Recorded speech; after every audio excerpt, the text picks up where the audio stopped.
안녕하세요. 대한민국 최고의 토론토 랩터스 전문 채널 랩터스톡의 로이스터입니다. 이번 주부터는 플레이오프 특집으로 플레이오프에 좀 더 포커스해서 구성을 해보았습니다. 드디어 랩터스의 NBA 시즌 대단원의 막을 내렸습니다. 당초 예상보다 뛰어난 동부 5위로 마감을 했고 플레이오프 직행, 그리고 그 상대는 필라델피아 76서스입니다. 또 하나 요즘 빼놓을 수 없는 것이 플레이인 토너먼트인데요. 올해로 3년째를 맞이하고 있는 플레이인 토너먼트. 이번 시즌의 플레이인 토너먼트 역시 명경기들을 제조하면서 팬들과 그리고 리그 사무국의 마음을 사로잡았습니다. 이번 시즌 마지막 경기는 뉴욕 닉스와의 경기였습니다. 하지만 랩터스도 닉스도 각자 순위가 정해졌기 때문에 주전 전력들을 대부분 아낀 채로 경기를 치렀고요. 뉴욕 닉스 같은 경우에는 영건 오비 토핀이 맹활약을 펼치면서 플레이오프에 탈락한 닉스의 팬들의 마음을 조금이나마 위로해줄 수 있었던 경기였습니다. 한편 게리 트렌트 주니어 역시 본인이 휴식을 취할 수도 있었지만 슈터로서 실전 감각을 계속 쌓고 싶다라는 이유로 출전을 했고 괜찮은 성적을 거뒀습니다. 그리고 이날 오지 아누노비가 8경기 만에 돌아왔는데요. 8득점 9리바운드로 크게 무리하지는 않은 모습이었습니다.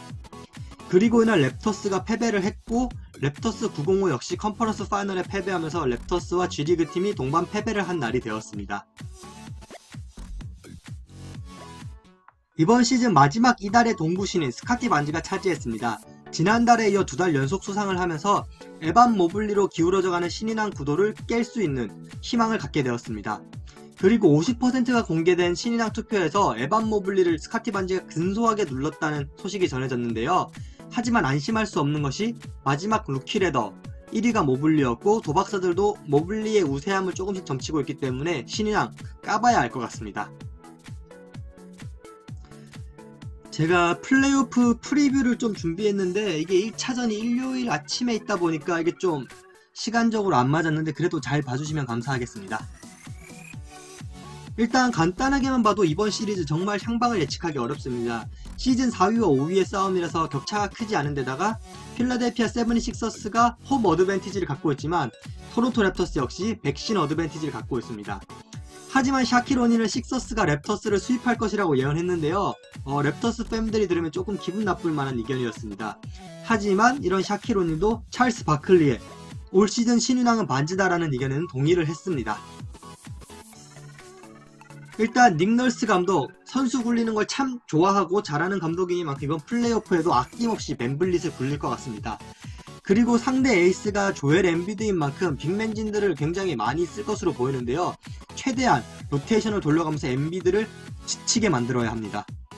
제가 생각하는 이번 플레이오프 시리즈의 엑스팩터는 테드 영입니다. 86년생으로 랩터스 최고 맏형이자 플레이오프 경험도 풍부한 이 테드 영이 골든스테이트 워리어스의 이거달라 같은 베테랑의 모습을 잘 보여주기를 저는 기대하고 있습니다.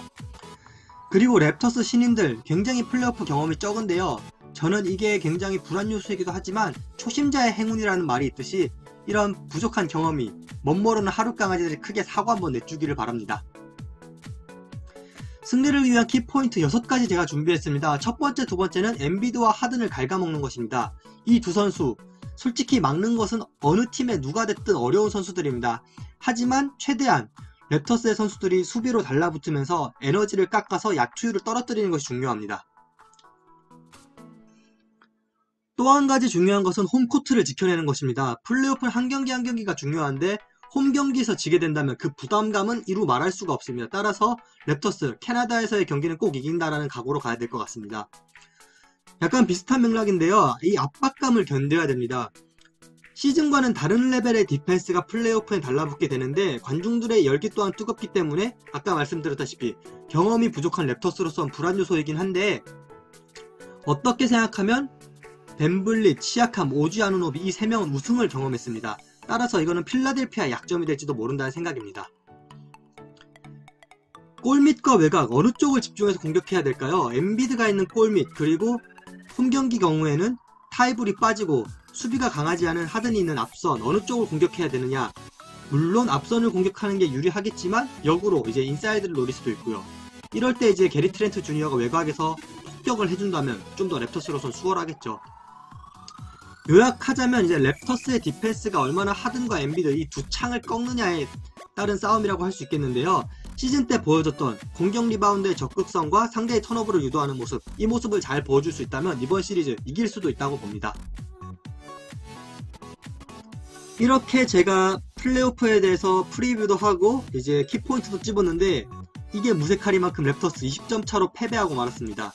랩터스가 제가 보기엔 괜찮게 했지만 식서스가 이날 정말 완벽에 가까웠던 경기를 보여줬습니다. 패배 요인을 좀 짚자면 랩터스의 기본적인 공격은 공격 리바운드를 많이 잡고 상대의 턴오버를 많이 유도하면서 더 정교한 공격을 하진 못할지언정 더 많이 공격한다, 이게 기조인데 공격 리바운드도 턴오버도 랩터스가 열세에 놓였기 때문에 더 적은 공격을 했고 따라서 패배할 수밖에 없었던 그런 경기였습니다.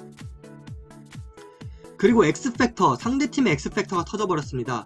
타이리스 맥시가 3쿼터에만 21득점을 기록하면서 38득점을 기록하며 엠비드도 하든도 아닌 타이리스 맥시가 득점왕이 되었습니다. 하지만 스카티 반즈 패배한 경기였지만 빛이 났는데요. 15득점, 10리바운드, 8어시스트, 트리플 더블에 가까운 모습을 보여주면서 신인 주제에 플레이오프에도 주눅들지 않는 멋진 모습을 보여줬습니다. 그리고 또 한 명 제가 되게 아끼는 선수인데 게리 트렌트 주니어, 11개 슛을 던져서 2개밖에 넣지 못하는 모습으로 경기를 완전 말아먹었습니다. 그리고 제임스 하든의 그 특유의 자유투 삥뜯기에 걸리는 모습을 연출하기도 하면서 아직은 많이 부족하다는 걸 보여줬습니다. 이런 모든 소식들은 그냥 경기적인 건데 제가 좀 개인적으로 마음이 아팠던 것은 이제 랩터스에 갑자기 부상이 많이 생겼다는 것입니다. 테드 영도 들어오자마자 5분 만에 다치면서 코트를 나갔고 스카티 반즈도 4쿼터 엠비드의 발목을 밟히면서 더 이상 경기를 이어가지 못했습니다. 따라서 반즈도 테드 영도 남은 시리즈에 나올 수 있을지 불투명한 상황입니다. 다음 경기 프리뷰입니다. 이제 고작 한 경기를 뺏겼을 뿐이지만 랩터스 입장에서는 죽기 아니면 까무러치기로 이제 승부를 봐야 됩니다. 왜냐하면 스카티 반즈랑 테디 영 없이 2차전을 치러야 되기 때문인데요. 이러한 가운데 2연패를 한다? 홈으로 간다고 해도 랩터스의 사기 땅바닥에 떨어져 있을 것 같습니다. 이럴 때 미친 득점을 해주는 그런 선수가 필요한 상황입니다. 제가 이제 게리 트렌트 주니어를 아끼기도 하지만 이 선수 사이클이 있는 선수입니다. 따라서 1차전을 말아먹었으니까 2차전은 완벽하게 활약을 하겠거니 라는 그런 그냥 느낌적 느낌이 들기 때문에 2차전에 게리 트렌트 주니어 한번 봐야 된다고 생각합니다. 사실 플레이오프기 때문에 제가 이거를 다음주 일요일에 연재를 하면 어떻게 보면 시리즈가 다 끝판이 날 수도 있고 좀 팬들의 즐거움이 많이 줄어들 수도 있는데 제가 모르겠어요. 매일매일 이걸 연재할 수 있을지. 근데 최선을 다해보도록 하겠습니다. 제가 준비한 자료는 여기까지고요. 좋아요, 구독, 댓글 모두 감사드립니다. 그리고 다음주 좀 더 재미난 자료로 여러분들 찾아뵐 수 있도록 노력하겠습니다. 감사합니다.